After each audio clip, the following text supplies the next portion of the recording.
What is up, guys? Welcome here. Welcome back. The release of BrickLink Designer Program Series 7 comes a load of new LEGO sets that ranging from castle to pirates to even city modular styled builds. And with that came a lot of questions from the community. So I sent out a questionnaire to some of the designers, and here are the responses that I got back. Now, to start off, we're going to be doing the Brick Perfection Q&A. Now, this is the designer of the Frigate Fortuna set that is going to be coming out with Series 7. I said, let's just start off with the biggest question on everyone's mind. The sails. What made you choose the brick-built style sails that we see in the set? He says it's definitely one of the biggest talking points. The design focuses on using existing LEGO elements, so I explored how far brick-built sails could be pushed in terms of shape, texture, and overall presence. Folded brick-built sails turned out to be the best option and solution when balancing part count, strength, and visual impact of the scale.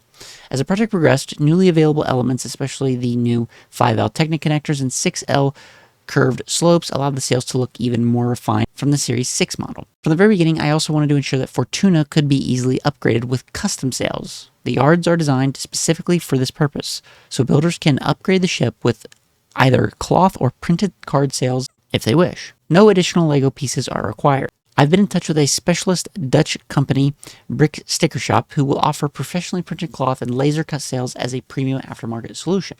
After that, I said, something that collectors and longtime pirate fans love is the story and lore. Do you have some type of story in mind when creating this set? Who is actually commanding the ship and the voyages they are embarking on?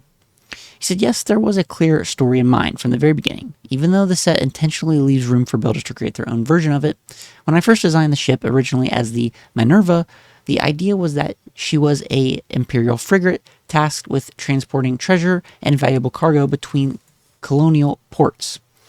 In particular, she was designed to work perfectly with the El Dorado fortress. As the design evolved and many figure elements changed over time, the story naturally shifted. The ship became a privateer, still officially government sanctioned, but operation more independently, hunting pirates or rival factions.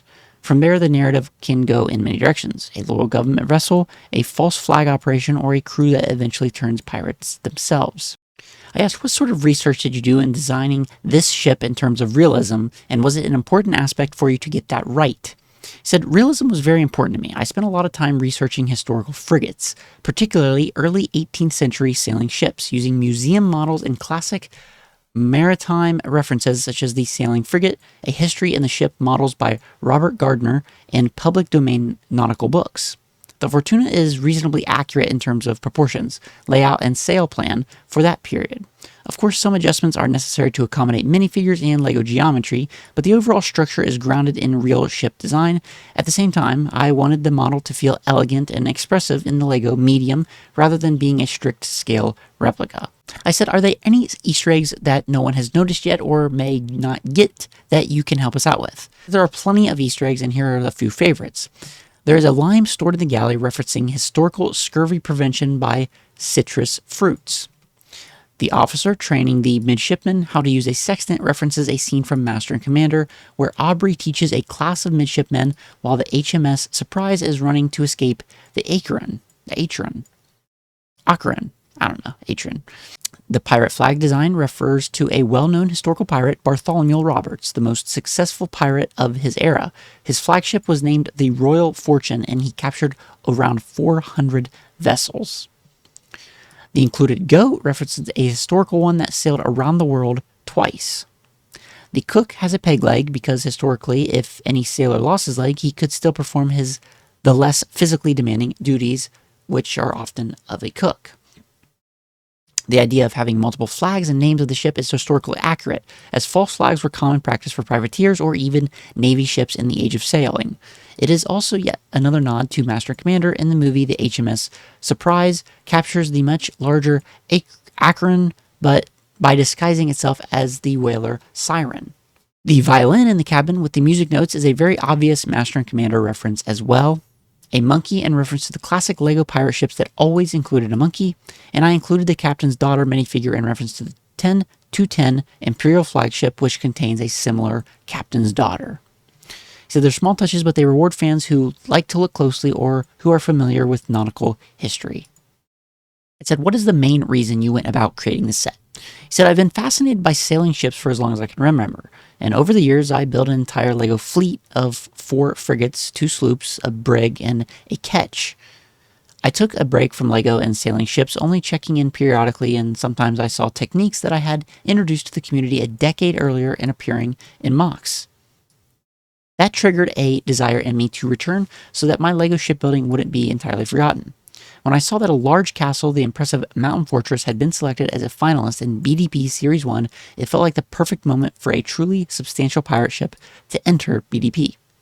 Competing in 4 subsequent rounds of BDP has been a journey much longer and in many ways much harder than I ever anticipated. Though in the end, the final version of the Fortuna achieves all design goals that I had to near perfection. Thanks to persistent lobbying by fans, this includes the design of the printable sail patterns. They took far more time to get right than I anticipated as well. My hope is that Fortuna is a ship that feels worthy of anchoring in a classic Lego pirate world while being historically accurate enough to satisfy nautical enthusiasts. Now we're going to be moving on to the Brick Project set, that is the sushi restaurant. I said, first, I want to ask a question in regards to the upcoming GWP Restaurants of the World Japan set that's going to be coming out. I can't help but notice the obvious similarities to your sushi restaurant, was that something that you were aware of at all or had a part in designing, or was it just a happy accident? He said, I discovered this GWP when it was officially revealed, and I absolutely love it. Over the past few years, we've seen more and more sets inspired by Japanese culture, like the bonsai tree, the tranquil garden, and I'm really happy to see that this is the growing theme in LEGO's portfolio.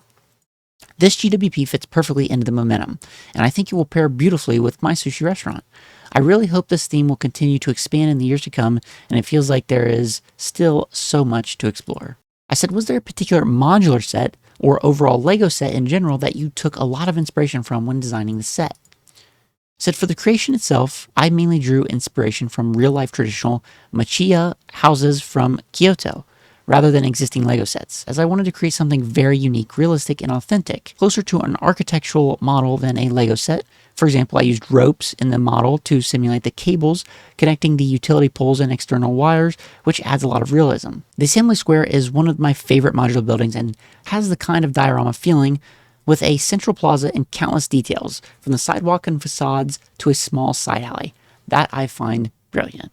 I said, something that I love so much and Lion Knight's Castle did so well was the accessibility for minifigures within a set. I see in the sushi restaurant, it looks like every part of the build is logically accessible for a LEGO figure to get to, but just to confirm, is the top floor accessible by the small ladder to the left of the tea table? I wasn't sure if that's what that small build was supposed to indicate or not. He said, yes, exactly. For me, it is very important that all floors are accessible to the minifigures because it adds a lot of realism and playability to the model.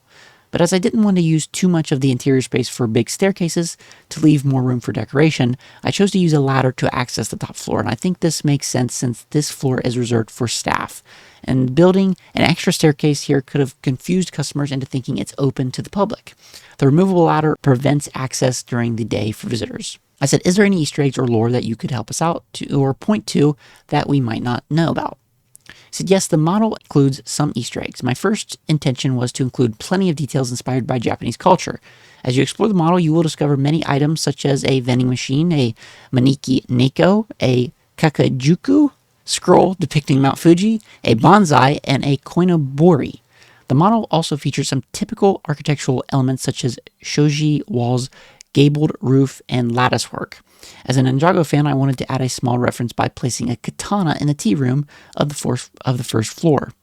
Regarding the minifigures, since I've submitted this set several times over the past 2 years, I had fun making the characters grow with each submission, with the children becoming adults and making room for new characters, leading to the final lineup of 14 minifigures.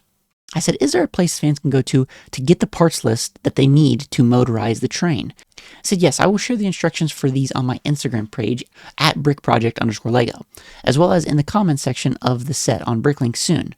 Since the main focus of the set remains the building itself, but given the strong interest in motorization, I decided to build a custom version that requires only a few additional parts, mainly a motor and a battery box to make the set functional. I said, how well do you think this set would fit into the overall Ninjago world for fans who may already own Ninjago City Gardens, workshops, and markets? He said, I think it will work very well together with the most of the Ninjago sets, since this theme is rich in details and colors.